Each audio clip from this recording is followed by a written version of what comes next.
सफला एकादशी का व्रत हिंदू धर्म में अत्यंत पवित्र और महत्वपूर्ण माना गया है। यह व्रत मार्गशीर्ष मास के कृष्ण पक्ष की एकादशी तिथि को किया जाता है।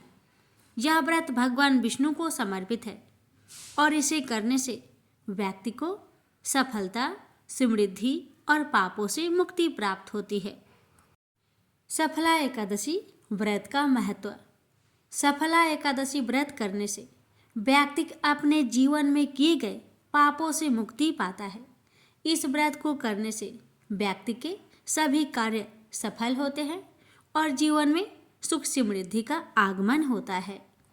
यह व्रत आत्मा की शुद्धि और भगवान विष्णु की कृपा प्राप्त करने का एक उत्तम साधन है। सफला एकादशी व्रत मोक्ष की प्राप्ति का मार्ग प्रशस्त करता है और व्यक्ति को संसार के बंधनों से मुक्त कराता है। इस एकादशी के दिन भगवान विष्णु की उपासना करने और व्रत रखने से लाखों यज्ञों के समान पुण्य प्राप्त होता है। जानिए भक्तों, सफला एकादशी व्रत की पूजन विधि के बारे में। व्रत की शुरुआत एक दिन पूर्व दशमी से होती है, जब स्वास्तिक भोजन ग्रहण किया जाता है। व्रत के दिन प्रातःकाल स्नान करके भगवान विष्णु की पूजा की जाती है।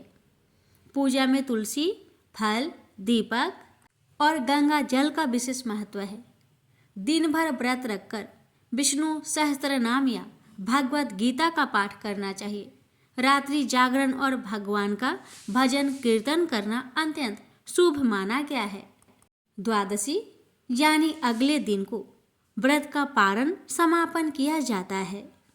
पौराणिक कथाओं के अनुसार जो व्यक्ति श्रद्धा और भक्ति के साथ इस व्रत को करता है, वह न केवल इस जन्म के पापों से मुक्त होता है, बल्कि अगले जन्म में भी उसे शुभ फलों की प्राप्ति होती है। सफला एकादशी व्रत सभी के लिए कल्याणकारी और जीवन को सुख समृद्धि से भरने वाला है। जानिए भक्तों, सफला एकादशी की तिथि। इस साल सफला एकादशी 2024 में 26 दिसंबर को मनाई जाएगी। एकादशी तिथि की शुरुआत 25 दिसंबर की रात 10:29 बजे से होगी और समापन 27 दिसंबर की रात 12:43 बजे पर होगा। इस व्रत का पारण 27 दिसंबर की सुबह 7:12 बजे से 9:16 बजे के बीच किया जा सकता है। सफला एकादशी व्रत करने से जीवन में सफलता, समृद्धि और पापों से मुक्ति मिलती है। इस दिन भगवान विष्णु की पूजा अर्चना और व्रत का विशेष महत्व है। अब आइए भक्तों, श्रवण करें सफला एकादशी व्रत कथा।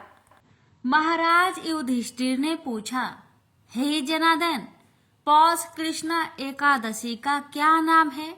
उस दिन कौन से देवता का पूजन किया जाता है और उसकी क्या विधि है? कृपया मुझे बताएं। भक्त वत्सल भगवान श्री कृष्ण कहने लगे कि धर्मराज, मैं तुम्हारे स्नेह के कारण तुमसे कहता हूँ कि एकादशी व्रत के अतिरिक्त मैं अधिक से अधिक दक्षिणा पाने वाले यज्ञ से भी प्रसन्न नहीं होता, अतः इसे अत्यंत भक्ति और श्रद्धा से युक्त होकर करे। हे राजन, द्वादशी युक्त पौष कृष्ण एकादशी का महात्म्य तुम एकाग्रचित होकर सुनो। इस एकादशी का नाम सफला एकादशी है। इस एकादशी के देवता श्री नारायण हैं। विधि पूर्वक इस व्रत को करना चाहिए। जिस प्रकार नागों में शेषनाग, पंछियों में गरुड़, सब ग्रहों में चंद्रमा, यज्ञों में अश्वमेध और देवताओं में भगवान विष्णु श्रेष्ठ है, उसी तरह सब व्रतों में एकादशी का व्रत श्रेष्ठ है। जो मनुष्य सदैव एकादशी का व्रत करते हैं, वे मुझे परम प्रिय है। अब मैं इस व्रत की विधि कहता हूँ। मेरी पूजा के लिए ऋतु के अनुकूल फल, नारियल, नींबू, नैवेद्य आदि 16 वस्तुओं का संग्रह करें। इस सामग्री से मेरी पूजा करने के बाद रात्रि जागरण करे। इस एकादशी के व्रत के समान यज्ञ, तीर्थ, दान, तप तथा और कोई दूसरा व्रत नहीं है। 5000 वर्ष तप करने से जो फल मिलता है उससे भी अधिक सफला एकादशी का व्रत करने से मिलता है। हे राजन, अब आप इस एकादशी की कथा सुनिए। चंपावती नगरी में एक महिष्मान नाम का राजा राज्य करता था। उसके 4 पुत्र थे। उन सब में लुम्पक नाम वाला बड़ा राजपुत्र महापापी था। वह पापी सदा पर स्त्री और वैश्यगमन तथा दूसरे बुरे कामों में अपने पिता का धन नष्ट किया करता था। सदैव ही देवता, ब्राह्मण, वैष्णवों की निंदा किया करता था। जब राजा को अपने बड़े पुत्र के ऐसे कुकर्मों का पता चला तो उन्होंने उसे अपने राज्य से निकाल दिया। तब वह विचारने लगा कि कहाँ जाऊं, क्या करूं। अंत में उसने चोरी करने का निश्चय किया। दिन में वह वन में रहता और रात्रि को अपने पिता की नगरी में चोरी करता तथा प्रजा को तंग करने और उन्हें मारने का कुकर्म करता। कुछ समय पश्चात सारी नगरी भयभीत हो गई। वह वन में रहकर पशु आदि को मारकर खाने लगा। नागरिक और राज्य के कर्मचारी उसे पकड़ लेते किंतु राजा के भय से छोड़ देते। वन में एक अति प्राचीन विशाल पीपल का वृक्ष था। जो लोग उसकी भगवान के समान पूजा करते थे। उसी वृक्ष के नीचे वह महापापी लुम्पक रहता था।